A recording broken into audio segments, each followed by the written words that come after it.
The undebatable take-home point from the just concluded AFCON 2021 is the strength of Africa. Africa, we move. It is a new week, and the plan this new week is to move regardless of the odds we are faced with.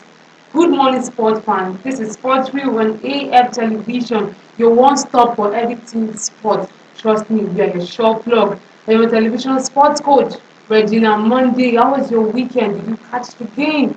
Did you catch the games rather? This weekend has been very, very decked. The weekend was very decked. The month of January was decked. The month of February is still interesting. March is still interesting. Making more money, more updates in the world of sport is going to be a blast of a year. Trust me. Yes, I can bet on that. We have a lot lined up for you today. AFCON! Yes, 2021 AFCON has come to an end and Senegal won. Can you imagine? Who would have thought this is their first win in the history of AFCON? We'll talk about the fact that after the general overview of everything has happened since the game took place on the 9th of February, with the controversies have thrown AFCON as a whole. Funny stories, things that have happened, village people have interfered, sagas, funny things, memes have rocked social media, a lot of things, crisis sadly. 8 persons also died in the same AFCON in Cameroon, with God rest their souls. Then yes, European sports updates. Our Igbo people are still playing, but things are still happening across the world in the world sports. Then AFCON yarns. Gernot, Rohr, Nigeria and Ghana. It's a very long story. Yes. Religion and referees, what is happening? I'll bring it down. Most of you might not exactly understand the headline now, but it's a very huge part of the recently completed AFCON 2021. It has sparked debate. Social media has gone agog. But I mean, this issue has caused this referee, this Gianni Zizazwe, God help me, he has been trolled because of this controversy. Then Egypt and the $1,000 fine. Why? That's why you need Sport View. To give you this update. You don't get this kind of information from anywhere. You get it from here. Yes, from us here on Sport View. I'm going to give us a breakdown while Senegal won. Like I said, Senegal have made their debut as winners of AFCON. They appeared in AFCON in 1995. They have had over 16 appearances since their first win. The last AFCON 2019, they lost to Algeria in a very sad way. But they made it through. Egypt, they went against Egypt. By the way, Cameroon had to settle for third position. They took the bronze. Something that has not happened in 50 years. The last time Cameroon took third was in 1972 when the game started. That was at the very beginning of the game, a long time ago, like I said, 50 years ago. Cameroon did really well. Nobody was expecting them to lose, more so in the penalty shootout. But nobody was expecting them to lose, rather. But Senegal, the upper hand, then they had to beat Burkina Faso. Burkina Faso, there's already currently ravaged with the issue of political crisis. I talked about their president, President Christian Dabori, being, I mean, he had to surrender to coup d'etat in the country, military crisis, raging Africa, all across Africa. We bless God for where we are, for the peace we are enjoying. Really, I'm not trying to be very spiritual here, but I'm just saying a lot is happening across the world. You should be grateful for peace. Yeah. Sadio Mane, man of the tournament. For those of you that don't know, he was nominated for Ballon d'Or in 2019. He finished fourth. That's a big guy. Yes, he plays as a winger for Premier League side Liverpool, a very big giant club. It's a giant club rather. He has been there for a while. And then the big part of this AFCON was well placed. It was dicey, it was spicy, he had all the thrills. Two teammates, Sadio Mane and Mohamed Salah, went against each other. The funny thing is, yes, they had to, it ended in a deadlock, 0-0. Then they had to settle for penalty shootout. At the game, prior to the penalty shootout, I mean, like I said, it ended in deadlock. They had to do something to break the tie. After extra time of 15 minutes, nothing happened. They had to do that penalty shootout. Sadio Mane in the 7th minute had the chance to take the penalty. It was very funny because Mohamed Salah, who also plays for Liverpool, went to meet Gabaski, that's the goalkeeper. Mohamed Abu Gaba is known as Gabaski. He did brilliantly. He did brilliantly well in the recently completed AFCON. Goalkeeper of the season by every stretch of your imagination. Mohamed Salah approached Abdul Gaba to give him tips as far we played together and I suppose know this guy. See finish enter. Then Funnily, Sadio Mane tried to eavesdrop on the conversation. He wanted to hear what was going on. It was just a funny situation. We don't exactly know what played out. But Gabaski came through for Egypt. He caught this goal. It was really sad. Senegal thought hope was lost. Oh, hope was lost at that point. It was a very tight situation. After 2 hours of deadlock, Sadio Mane had a chance to redeem himself, had the chance to redeem his own nation, Senegal. And then the penalty shootout, he saw 3 misses. Egypt had 2. Sadio Mane kicked the ball into the bottom left corner of the goalpost. It was a goal. It was a win for Senegal. It was a beautiful moment. But I watched the game. The reactions I saw at the viewing center just showed Africa is a very united place. Regardless of who qualified, Nigeria did not get through to the semi-finals, but there was love. The way everyone shouted was as though we knew every single player on that field. I want to see more of that. Football tournaments like this should always be held to foster national unity, to foster international love, to reduce racism, to reduce segregation. Believe me, it's a big one. The idea of AFCON is a big one. I do not want to see it negated. Not in this lifetime. Not in 10 lifetimes.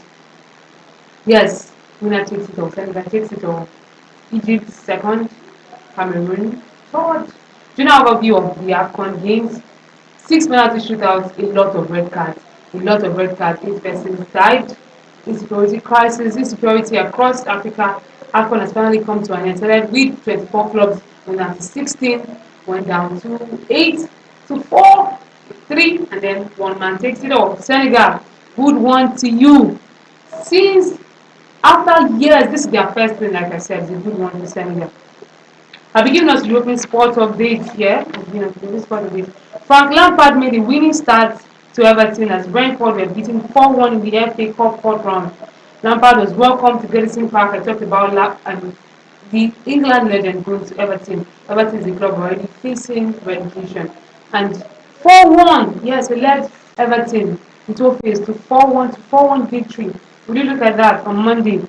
It was he was brought in on Monday to replace sacked former coach Rafael Benitez. A good one for Frank Lampard. Berlin 2022 Winter Games have commenced, kicked off on the 4th of February in China. President Xi Jinping was there to officiate the opening of the game.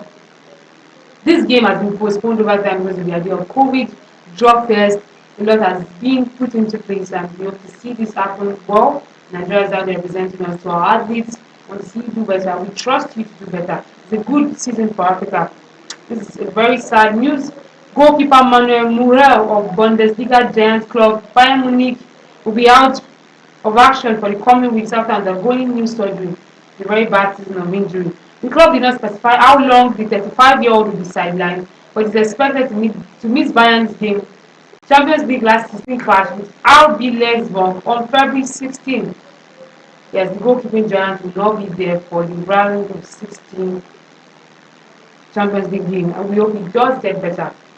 Another sad news: Chelsea boss Thomas Tuchel has tested positive for coronavirus. That's another man out, another man down. In other news, this is on a very lighter note. It's good news. The Super Falconets of Nigeria, the Nigerian female team, beat Cameroon 3-0 at the MKO Abiola National Stadium on Saturday as they edge closer to the Women's Under-20 World Cup that will be taking place in Costa Rica in August. I mean, are doing us proud. This year is a very busy year. World Cup comes up in November. The World Cup qualifiers in March, and then we're looking at our women now. We're very big advocates for women in sports, and I know women do as well. Sure as there, educate is there. It's a big team. Yeah, it's a big one. It's a big team. I'll go straight to AFCON. Don't forget to always follow us to comment. The Proud Football Fan segment is still going on. And for those of you that think, oh, once the particular day is gone, I can't exactly comment. You should know you're always welcomed. Call your friends, call your enemies, call your neighbors. This week is a month of love. That's just when you show love to people. Like keeping them abreast with the latest sport updates, letting them on the juicy things we do here. Follow us on every platform. Our reach is unbeatable. It is unlimited. You have no idea. Anyway, just any place you think we are there. You have no Let me not boast. Gernot, Rohr, Nigeria and Ghana. What is the big story behind this? Former Nigerian coach, Super Eagles coach Gernot, 68 years old, was sacked last year. It's a very, very complicated story till now. We have not still had updates concerning why he was sacked. We don't know the exact reason. To some persons, it's not exactly logical because the condition NFF made with Gernot was the fact that it was to see them through to the AFCON qualifier. And it did. Then why was he sacked? And Gernot has come out to say the NFF, the Nigerian Football Federation, has a backlog of unpaid salaries that have not paid him, his technical team. At some point, even alleged he had to take out his own money to pay his staff. We don't know. We really do not know. Like I said, it's a very complicated story. Saga. That's what's called here. And fresh gossip. You have no idea. Where do you get this? Sports real. The Black Stars of Ghana, that's the Ghanaian national team, last week had a back and forth with Gernot. They sacked their former coach after a very, very bad AFCON season for Ghana, and then they reached out to Gernot. Gernot came out to dismiss reports. He said it was just not fair. It did not sound logical. Imagine you playing against the former team. He really stated there was no way to play against Nigeria. He coached Nigeria for 7 years and 8 months. That's a very long period of time. He's a very big football giant. He's a very big football giant. He coached Nigeria through the 2018 World Cup, 2019 AFCON games, and even the 2021 AFCON games. Yes, he has managed over 13 teams, including Gabon, Niger, Burkina Faso, and Nigeria. But as it is now, news is in that Ghana, yes, the Black Stars of Ghana, the Ghana Football Federation, GFA Association, rather, the Ghana Football Association, GFA, has appointed Houston, Chris Houston, as the new coach. Chris Houston is the coach of Champions League of Nottingham as we speak. He's currently coaching Nottingham. He has been a coach for a while. Let's see how it goes for Ghana. Nigeria and Ghana will be having a face off in the World Cup qualifiers in March. We can't see how this ends. We can't wait to see how this ends. Funny enough, I was actually one of those persons looking forward to getting involved coaching Ghana. Yeah. I'm a troublemaker, right? It's very interesting. You have no idea. You have no idea. It's very interesting. That's just the idea of sports. Things that you do not expect to just pop up from nowhere.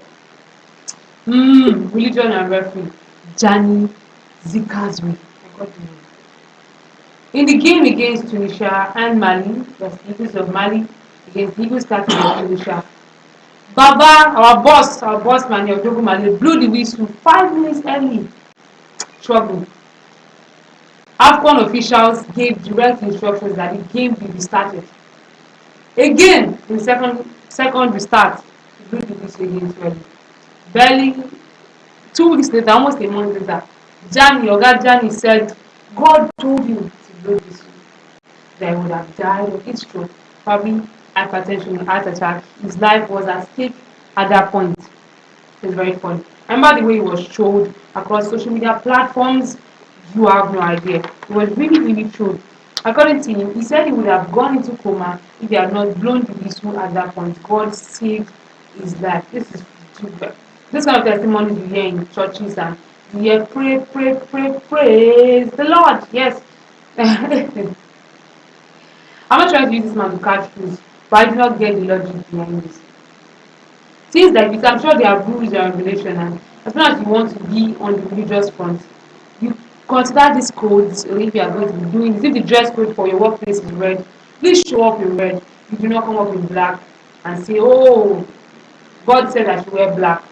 How do you do that? How do you do the whistle? I'm glad he's alive. I mean, I do not take the fact that he's alive for granted. I'm grateful he's alive. But this is an official setting. This is Africa on the world map. People are seeing Africa. And then AFCON has been, FIFA almost had to intervene. Things were that bad. After the crash, the stampede that killed 8 persons in Cameroon, FIFA had to come in. And then if AFCON cannot organize the local game so well, just a game that took them time to plan well, then a lot is at stake. This is Africa on the global map, like I said. They make it or break it moment for us. We don't know what's happening with Gianni at this point, but we're glad he's alive. But you do not come out 2 weeks later to say he's died, I think for a religious reason. You should have clarified this from the beginning. Because I remember officials stepped in on stormed onto the pitch, angry. Guy, have fun and wetin dey sup? That kind of reaction, I can get it. Just imagine you trying to get something going, then someone comes in to say, imagine me on the show now, someone says, oh yeah, go. It's very disrespectful. That was exactly what he did. Egypt. Why was Egypt fined, by the way? $1,000. 100,000 US dollars. Let me get it correctly. It was according to CAF, the Confederation of African Football. Egypt failed to show up for a pre-match conference in their quarter-final clash against Morocco. It's just part of the football rules and regulation, football association rules and regulation. That before a game, there's a pre-match and a post-match conference. The pre-match conference gives you the opportunity to talk to your fans, to liaise with different, to put things in place, to tell us how the game would be, to probably give us an idea of the lineup, the preparations. These things are very important. Even in local games, there are pre-match and post-match conferences. Egypt came in 2 hours after the scheduled time. You could not hold that you find, regardless of how big you are in the football map, you do not disrespect rules. That's very, very important. Egypt has to pay the fine. This fine, the announcement of this fine was posted on CAF's official website ahead of their game against Cameroon. Yes, ahead of their game against Cameroon. So what is happening? Please don't forget to comment. Tell us, what do you think? I'm very, very interested in Janice Sika's case. Do you think religion should surpass in cases like this? Do you think religion should? I would definitely get back to this one again, the idea of religion, superstitions, and our workplaces, especially football, and how, on how we approach life. We have seen footballers pray to the sign of the cross after, before and after each game. Do you think things like that exactly matter? I know it's their public, that's their personality, people have their value systems. But do you think it should affect your work? Because as a sportsman, you have a job. That is your job. That's your 9 to 5 job. What do you think about the entire thing? Remember, I said Senegal won their first victory. Yes, their first victory in the history of AFCON since 1972. Guys, time is not always a friend when we talk sports. But I was really, really grateful to be here. I'm still very grateful to be here. I'm going to give us a breakdown of everything I said. AFCON, Senegal won. They take it off. Their first victory is a good one for them. I gave an overview of AFCON since the 9th of January. European Sport Updates, I told us Thomas Tuchel, Chelsea's coach, has tested positive for coronavirus. Lampard took Everton to their first win since his arrival, 4-1 over Brentford. Manuel, Bayern Munich's keeper, is currently out with injury. And I also said the Super Falcons beat Cameroon 3-0 ahead of the Costa Rica World Cup on the 20 Women's World Cup in August 2022. Is a dead year, like I said. We talked about Gernot, Rohr, Nigeria and Ghana. What is the problem? What is going on? You know, they even slide. The slide is the popular slang we use in Benin to talk about betraying someone. Just lose guard. Lose guard is a more familiar word. They lose guarded Odo, because he was supposed to replace the former coach based on the fact in the assistant. But on to lose guarding level now. Religion and referees. Jan Chicago is still in the news. He has come out to say God was a direct intervention from the God of Elijah. That's why he blew the whistle too early. Egypt are currently fined $100,000 for flouting the rules of the games, of African games, of CAF games. I have to leave. It's really sad. I'll see you guys on Wednesday. Don't forget to follow. I'll be here on Wednesday. Was more load down. Don't forget to comment on your proud football segment. We still have the people with Sabi, who is the first coach of the Super Eagles. I think the football guys have not forgotten. See you guys on Wednesday. Don't forget to stay safe. Remember, regardless of whatever you're going through, regardless of whatever odds you're faced with, February is going to be a good month. Always keep that in front, not at the back, in front of your mind. I am Regina Monday. This is Sports Real on AF Television. Do have a beautiful day. Thank you.